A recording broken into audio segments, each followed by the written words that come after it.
Lenovo IdeaPad Gaming 3 2022।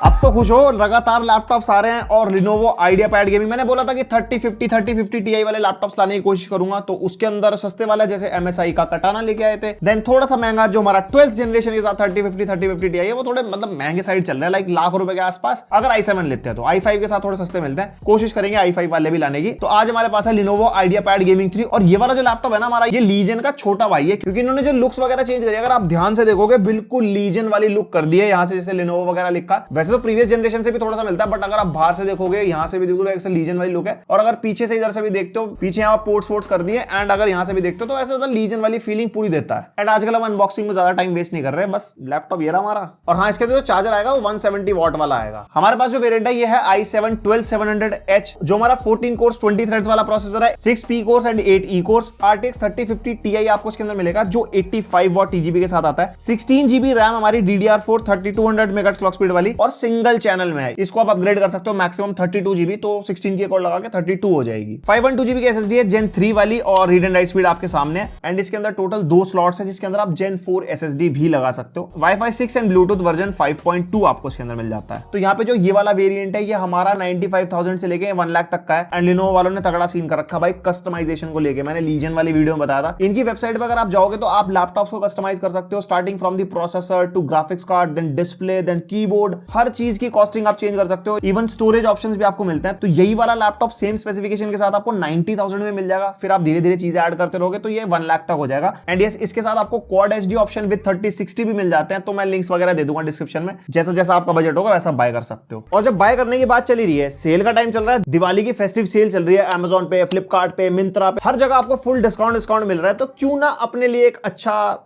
Laptop लिया जाए, जैसे इस वीडियो में बात कर रहे हैं। तो सेल में तो डिस्काउंट वैसे भी चल रहे हैं, तो आप कुछ भी अगर परचेज करोगे डिस्काउंट के साथ साथ आपको अगर कैशबैक भी मिल जाए तो कैसा लगेगा। यस, यहां पे मैं बात कर रहा हूं GoPaisa ऐप के बारे में। GoPaisa हमारी India's highest cashback giving application है। ये अभी तक 200 करोड़ तक का कैशबैक दे चुके हैं। तो आपको करना क्या है, लिंक है डिस्क्रिप्शन में, वहां से आपको GoPaisa की एप्लीकेशन डाउनलोड करनी है। एंड यस, मेरे लिंक से डाउनलोड करके साइन अप करोगे तो 25 रुपीज का साइन अप बोनस आपको मिलेगा। GoPaisa पे आपको 1500 प्लस रिटेलर्स आपको मिल जाएंगे। तो जिस भी रिटेलर से आप शॉपिंग करते हो, फॉर लाइक Amazon या फ्लिपकार्ट, Ajio, मिंत्रा, तो इसमें आप अपना सेलर सेलेक्ट करो, तो फिर ये आपको अपने रिटेलर पे रिडायरेक्ट कर देगा। वहां पे जाके आप जैसे शॉपिंग करते हो, फॉर एग्जांपल Amazon, वैसे आप ऐड टू कार्ट वगैरह प्लेस ऑर्डर करके चेकआउट वगैरह आप करोगे। और जब आपका ऑर्डर प्लेस हो जाएगा तो 24 to 48 आवर्स के बीच में आपको GoPaisa के माई अर्निंग सेक्शन में आपको आपका कैशबैक मिल जाएगा। और ये कैशबैक इनकी एप्लीकेशन तक नहीं है, ये आप डायरेक्टली अपने बैंक में भी ट्रांसफर कर सकते हो। और ये जो कैशबैक आप कैश ऑन डिलीवरी पे भी ले सकते हो। और हाँ, GoPaisa पे आप लिमिटेड टाइम डील्स भी चेक कर सकते हो। इनकी एप्लीकेशन पे जाकर इनकी स्टोरीज चेक करते रहना, तो उसमें आपको काफी तगड़ी तगड़ी डील्स मिल जाएंगी। तो फिर सोच क्या रहे हो, लिंक है डिस्क्रिप्शन में, वहां से डाउनलोड करो। एंड यस, 25 रुपए साइन अप बोनस, याद है ना, तो मेरे लिंक से डाउनलोड करना। तो यहाँ पे हमारे को कुछ ऐसी मैट फिनिशिंग में लैपटॉप मिल जाता है। ये हमारा ग्रे कलर है, इसके अंदर व्हाइट कलर भी आता है, और व्हाइट कलर तो भाई बिल्कुल ही बहुत ही प्यारी, मतलब एकदम लीजन वाली फीलिंग देता है। एंड कोने में Lenovo की ब्रांडिंग मिल जाती है। कुछ इस तरीके की लुक आपको यहां से मिल जाएगी, पीछे से कुछ ऐसे वेंट्स वगैरह मिल जाते हैं। और टॉप लिड फ्लेक्स भाई ना के बराबर है, बिल्ड क्वालिटी बहुत सॉलिड है। एंड यहाँ पे जो हमारा कीबोर्ड फ्लेक्स है वो भी ना के बराबर है, बिल्ड क्वालिटी सॉलिड है। और अंदर से भी यहाँ पे हमारे को प्लास्टिक बिल्ड में मिलता है, और बिल्ड क्वालिटी में डेफिनेटली अपग्रेड है। मतलब IdeaPad गेमिंग ने इस बार काम कर दिया बढ़िया। और हाँ, हमारी लीड कुछ इतनी खुल जाती है। यहाँ पे जो हमारे को वॉबल है वो थोड़ा सा भाई ज्यादा मिल जाता है, थोड़ा क्या काफी ज्यादा मिल जाता है, बट वो ये लीजन से थोड़ी नीचे वाली कैटेगरी का लैपटॉप है, तो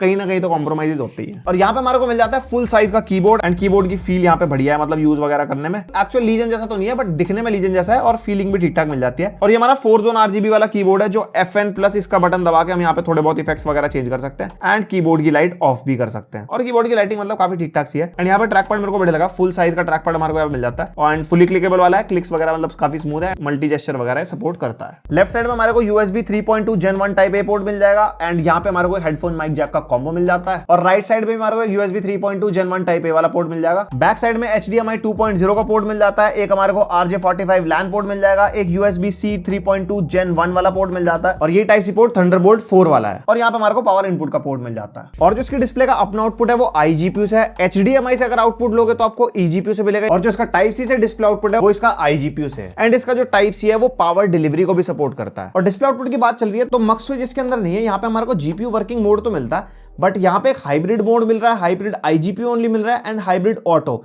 मैंने ऑटो पे भी चला के देखा तो इसकी जो अपनी डिस्प्ले है वो IGPU पे ही रहती है, eGPU पे शिफ्ट नहीं होती। तो ये सिर्फ हमारे परफॉर्मेंस मोड की तरह वर्क करता है, बट एक्चुअल मक स्विच नहीं है इसके अंदर। और इसके अंदर जो डिस्प्ले है 15.6 इंचेस की IPS फुल HD डिस्प्ले आपको मिल जाएगी, एंटी ग्लेयर वाली है, 300 निट्स की ब्राइटनेस है, 165 हर्ट्ज का रिफ्रेश रेट है, 100% sRGB आपको यहाँ पे मिल जाएगी। और इसके अंदर आप क्वाड HD वाला ऑप्शन भी सेलेक्ट कर सकते हो जिसके अंदर 3060 आ जाएगा, एंड फुल HD में आप 45% NTSC वाला भी कर सकते हो। लाइक आपको कलर एक्यूरेसी का इतना काम नहीं है, आपको नॉर्मल गेमिंग करनी है, मल्टीमीडिया वगैरह देखना है, कोई एडिटिंग वेडिटिंग कुछ नहीं करते, कोई डिजाइनिंग नहीं करनी, तो आप उसमें पैसे बचा सकते हो। इवन कीबोर्ड के अंदर भी ये RGB वाला, अगर आपको RGB नहीं सिंगल जोन चाहिए उसके अंदर भी आप पैसे बचा सकते हो, 1000-1200 रुपए आपके और बच जाएंगे। एंड यस, डिस्प्ले का रियल लाइफ अगर आपको बताऊं तो बढ़िया है, डिस्प्ले काफी अच्छी खासी ब्राइट है जो वेरिएंट मेरे पास है, एंड इसके अंदर व्यूइंग एंगल्स भी बढ़िया मिलेंगे क्योंकि हमारा IPS पैनल है। और अगर आपको कलर एक्यूरेसी वाले टास्क करने हो तो उसके लिए भी बढ़िया डिस्प्ले है। ओवरऑल मतलब अच्छी डिस्प्ले लगाई है इसके अंदर। एंड ये इसका वेबकैम टेस्ट है और माइक का टेस्ट है, कुछ ऐसी क्वालिटी आपको मिल जाएगी। 720p वाला बेसिक वही जो होता है 30 FPS वाला। एंड बताओ कमेंट सेक्शन में, हम तो बोर हो गए बोल बोल के।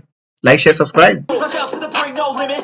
ठीक ठाक स्पीकर मिल जाएंगे, वही 2-2 वॉट वाले हैं, 2 स्पीकर डाउन फायरिंग वाले, वही डिसेंट सी आवाज मिलती है, ना ज्यादा लाउड ना ज्यादा कम। एंड 60 वॉट आवर की बैटरी आपको इसके अंदर मिलेगी। और जैसे कि 60 वॉट आवर की बैटरी है तो बैटरी बैकअप से इतनी उम्मीद करके फायदा नहीं है। यहाँ पे मैंने वही बेसिक यूसेज किया था, कीबोर्ड बैकलाइट ऑफ और वही मल्टीटास्किंग वगैरह, सॉफ्टवेयर इंस्टॉलेशन वगैरह, और उसके अंदर मेरे को 1.5 से 2 घंटे का बैकअप यहाँ पे मिल गया था। लैपटॉप की कोई बातचीत है। अब परफॉर्मेंस की नंबर देख लो, Cinebench R23 का स्कोर कुछ ऐसा है। देन ये हमारा Geekbench 5, उसके बाद हमारा PC Mark 10 का स्कोर, उसके बाद 3D Mark X5 हमने कर लिया। लास्टली हमारा क्रॉस मार्क का जो बेंचमार्क है वो आप देख सकते हो। तो i7 12th generation with 3050 Ti कुछ ऐसे ही स्कोर्स वगैरह हमारे को मिलेंगे। वही सारे लैपटॉप देख देख के अब तो आपको भी स्कोर्स रट गए होंगे कि यहाँ क्या हिसाब किताब है। एंड तुम्हारे में से बहुत लोग पूछते हैं कि यार स्ट्रीमिंग टेस्ट नहीं कर रहा आजकल, जितने पावरफुल CPU है ना 12th जनरेशन वाले हमारे, चाहे i5 हीरो हो चाहे i7 हो, भाई इसके अंदर स्ट्रीमिंग टेस्ट की कोई मतलब दिखाने की नीड ही नहीं है, आराम से आप कर सकते हो। चाहे 3050 या 3050 Ti भी ले लो, कोई ऐसी दिक्कत नहीं होगी। दूसरा, इस लैपटॉप के अंदर वही 4K एडिटिंग करनी हो क्योंकि i7 12th जनरेशन है, और यहाँ पे हमारे को ग्राफिक्स डिजाइनिंग वाले काम करने हो तो उसके लिए 3060 में प्रेफर करूंगा। 3050 इतना ज्यादा बढ़िया नहीं है। बाकी 16GB रैम मिलती है, वो बढ़िया चीज है। तो productivity, coding, day to day task पता है ना आपको। एंड अब सीधा गेमिंग वाली बातचीत कर लेते हैं, उसके बाद कंक्लूजन में 2-4 आपके जो सवाल हैं बेसिक वो उठाएंगे। एंड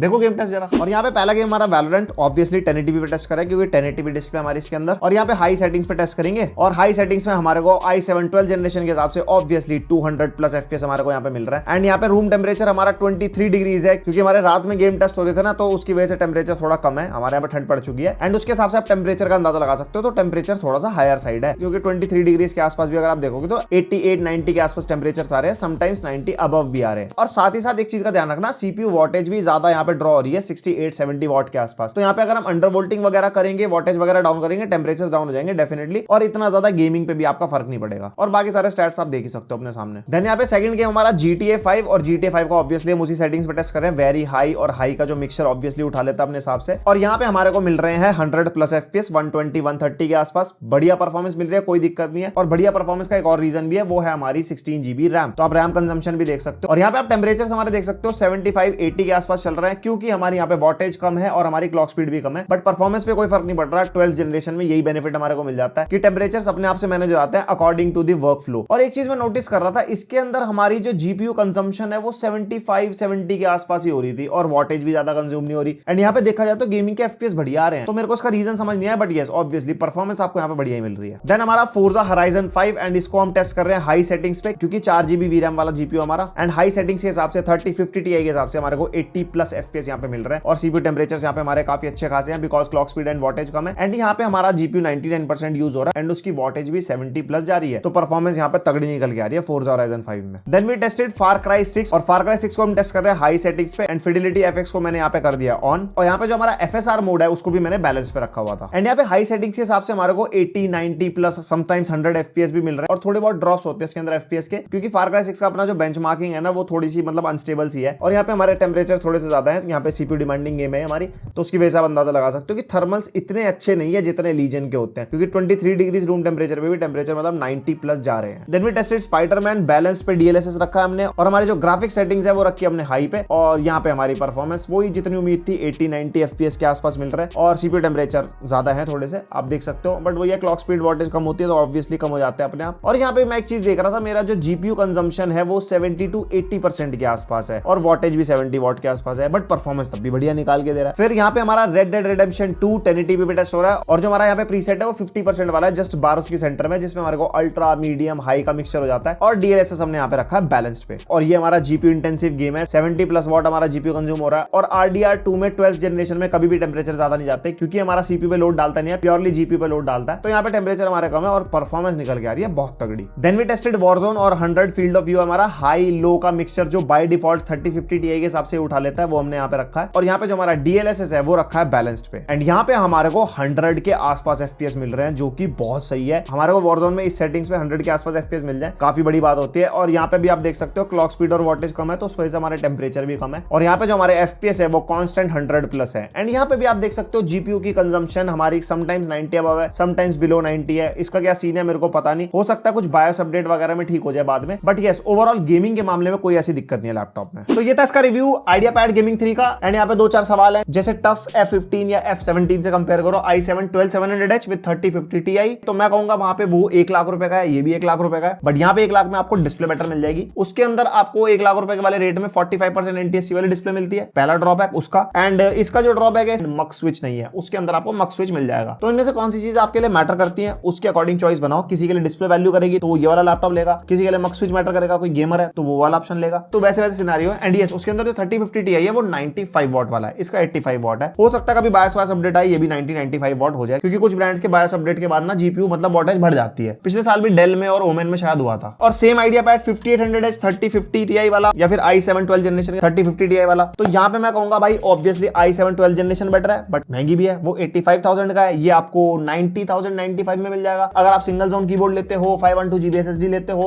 45% NTSC वाली डिस्प्ले लेते हो, तो ये आपको लगभग उसके रेट में मिल सकता है और ये आपका 90 के आसपास आता है अगर बिल्कुल ही बेसिक कर दें। तो मैं कहूंगा कि डेफिनेटली वाला बेटर है बिकॉज ऑफ i7 12 जनरेशन। और बहुत लोगों ने ना लीजन से कंपैरिजन मांगा, 5i Pro या इवन लीजन 5 Pro, भाई कोई कंपैरिजन नहीं है। अगर इनका कंपैरिजन हो जाएगा तो फिर ब्रांड पागल हुआ ना, वो आइडियापैड और लीजन को अलग अलग क्यों बनाएगा। लीजन प्रीमियम सीरीज है, बेटर है, डेफिनेटली आइडियापैड से बेटर है, कोई सवाल नहीं। और MSI स्वॉर्ड के कंपैरिजन में तो मैं कहूंगा ये वाला ज्यादा बेटर ऑप्शन लगा, क्योंकि कस्टमाइजेशंस बहुत सारे हैं, इसका जीपीयू भी बेटर है उससे। एंड ओवरऑल मैं कहूंगा वैल्यू फॉर मनी ये वाला मेरे को ज्यादा लगा। बाकी MSI स्वॉर्ड 15 का कुछ बनता है रिव्यू वगैरह करने का तो हम कोशिश कर सकते हैं, उसके बाद ज्यादा बेटर बता पाएंगे, क्योंकि लैपटॉप बिना टेस्ट करे बोलना ना बड़ा अजीब सा हो जाता है। तो बस यही था इसका रिव्यू Lenovo आइडियापैड गेमिंग 3 का। पसंद आई वीडियो तो लाइक मारो, कुछ सवाल रह गया तो कमेंट करके पूछो, कोई क्वेरी हो वो भी पूछ सकते हो, अच्छा बुरा सब जो भी है। एंड मिलते हैं नेक्स्ट वीडियो, तब तक के लिए बाय।